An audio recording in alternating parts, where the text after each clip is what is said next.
하나님 말씀은 마태복음 5장 1절에서부터 12절입니다.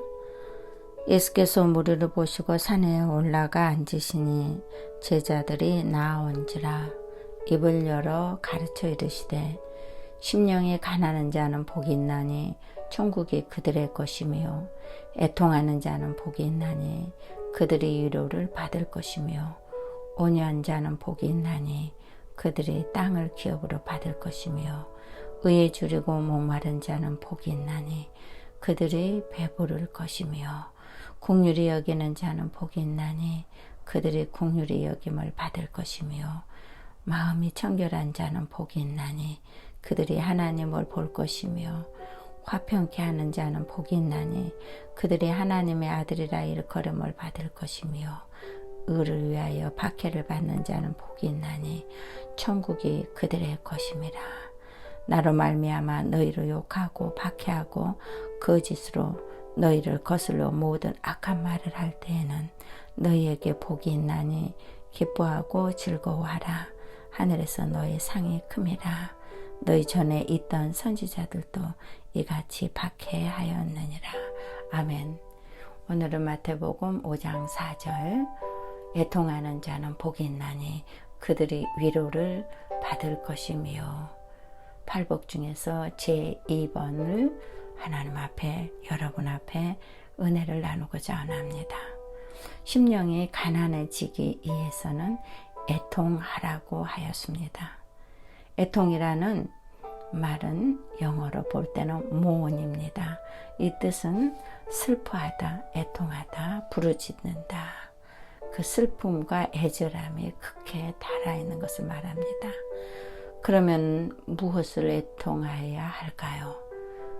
먼저 자신의 죄된 것을 발견하고 그 죄를 회개하며 슬퍼하는 것을 말합니다. 심령이 가난한 자가 되기 위해서 필연적으로 따라오는 것이 바로 애통함입니다. 우리 안에 있어야 할 것이 없고 오히려 없어야 할 것이 있으므로 슬퍼해야 합니다.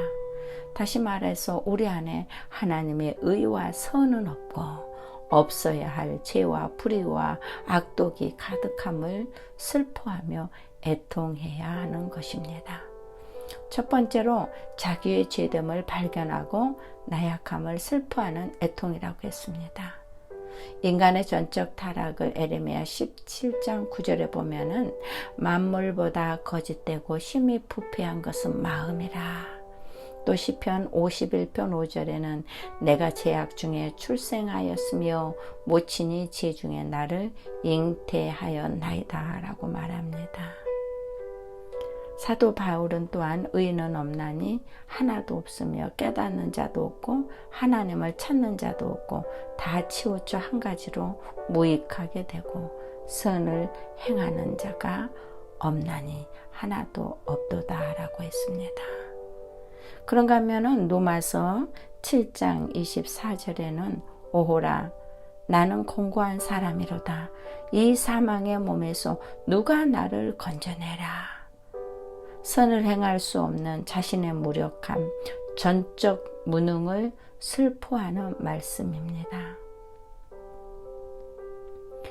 인간의 나약함을 한번 들어보겠습니다. 용장 다윗입니다. 그는 전쟁에서마다 승리하여서 다윗이 죽인 자를 만만으로 이스라엘 백성들이 노래했었습니다. 그러나 그는 여인 밧세바를 범하는 죄 앞에서 맥없이 무너져 버렸습니다.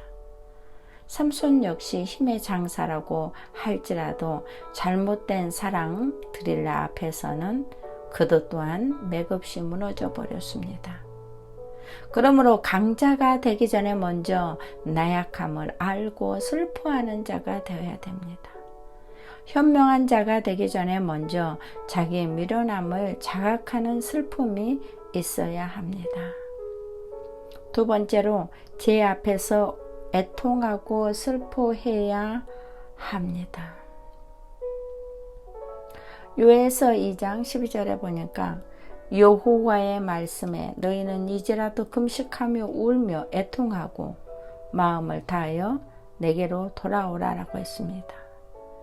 죽음을 두려워하고 인생의 연수를 찾지 못한 슬픔 때문에 아니라, 자신의 삶에 대한 후회가 아니라 자기의 죄된 것을 발견하고 그 죄를 미워하고 하나님의 선을 이루지 못함에 대한 슬픔이 바로 진정한 회개요 애통입니다.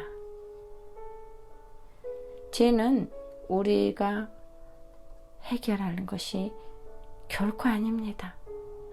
예수 그리스도의 이름으로 회개할 때만이 도말이 됩니다.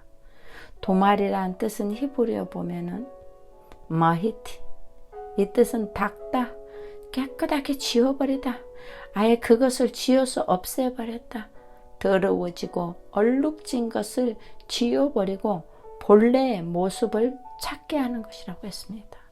이 놀라운 길을 바로 예수 그리스도께서 십자가의 보혈로 돌아가실 때 그 능력이 우리에게, 믿는 자에게, 그 이름을 믿는 자에게만 속량할 수 있는 길이 열렸습니다. 예수의 보혈로 죄 씻음을 받게 될 때 더 이상 우리가 그 죄의 노예가 되지 않고 성령의 나를 지배하게 됩니다. 더 나아가 전지전능하신 하나님마저도 깨끗하게 지워진 죄를 기억하지 않는다는 것입니다. 그 죄를 무효화시키는 유일한 수단과 방법과 길이 바로 예수 그리스도이십니다. 세 번째로 저희가 위로를 받을 것이며 라고 했습니다. 철저한 애통함으로 깨끗하게 씻어지고 깨끗하게 비워지고 닦아낸 마음에는 하나님의 위로가 부어집니다. 하나님은 회개하는 척하는 자가 아닌 진심으로 마음을 찢고 옷을 찢고 애통한 마음으로 하나님께 엎드리며 용서를 비는 자에게 하나님은 용서를 허락해 주시고 화해를 청하시며 한없는 하나님의 사랑을 부어주셔서 위로해 주시고 평안과 기쁨으로 축복해 주시고 그 성령의 찾아오심으로 말미암아 늘 인도함을 받게 됩니다. 시편 51편 7절에 하나님이 구하는 제사는 상한 심령이라. 하나님이여 상하고 통회하는 마음을 주께서 멸시치 아니하시리라 라고 했습니다. 그 하나님의 위로는 바로 심령이 하나님 앞에 가난해지고 통회하고 자복하는 자에게 오신다는 것입니다. 그 위로의 영, 그 위로의 영을 우리는 영어로 컴포트라고 합니다. 요한복음 14장 16절에는 내가 하나님께 구하겠으니 또 다른 보혜사를 너희에게 주사 영원토록 너희와 함께 있게 하리라 라고 했습니다. 죄사함을 받은 우리에게, 예수 그리스도를 믿는 그들에게 보혜사 성령, 다시 말하면 컴포트, 이루자 성령 하나님을 보내주시는 것입니다. 그러므로 우리는 회개해야 됩니다. 회개하는 자에게 속죄의 기쁨을 주시고 놀라운 새로운 새 은혜를, 위로를 부어주시기 때문입니다. 결론입니다. 죄에 대하여 먼저 우리는 애통하여야 위로가 찾아오고 기쁨과 평안이 찾아옵니다. 없어야 할 죄, 죄는 모양이라도 버려지고 지워지는 도말의 해결을 반드시 하여야 합니다. 애통하고 슬퍼하는 마음으로 철저하게 회개의 역사가 일어나야 됩니다. 채워지기 전에 우리는 먼저 비워하고 부해지기를 원한다면 심령이 가난해져야 합니다. 긍정이 있기 전에 나를 부정하고 겸손해야 합니다. 죄를 용서하기 전에 나의 죄가 회개가 되어야 합니다. 사죄의 기쁨 이전에 회개의 애통으로 기쁨이 먼저 와야 합니다. 그러므로 예수의 이름을 안즉 예수 십자가의 보혈의 공로로 구원을 받은 감격의 기쁨을 위로로 하나님은 채워지게 하십니다. 그러므로 마음을 비우는 회개는 방향을 전환시켜 버립니다. 사람의 태도를 바꿔버립니다. 전 인격의 변화가 찾아옵니다. 애통하는 자는 복이 있나니 저희가 위로를 받으리라는 말씀이 이루어지게 됩니다. 할렐루야. 아멘. 기도하겠습니다. 사랑의 하나님, 회개의 애통으로 기쁨이 와야 하는 순서를 알게 하셨습니다. 내 인생의 발목을 잡고 제 자리에 주저앉히는 모든 것 앞에서 노임을 받기를 원합니다.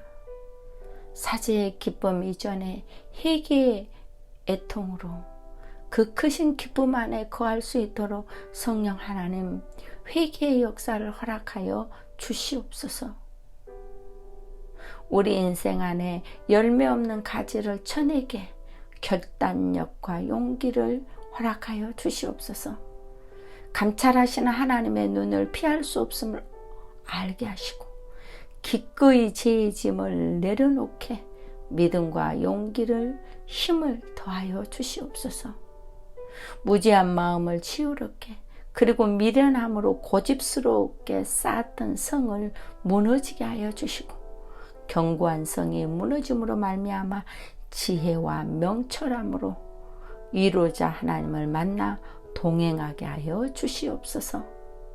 애통하는 자는 복이 있나니 저희가 위로를 받으리라는 말씀대로 사는 복된 자의 삶이 되게 하여 주시옵소서. 살아계신 예수 그리스도의 이름으로 감사하며 기도하옵나이다. 아멘.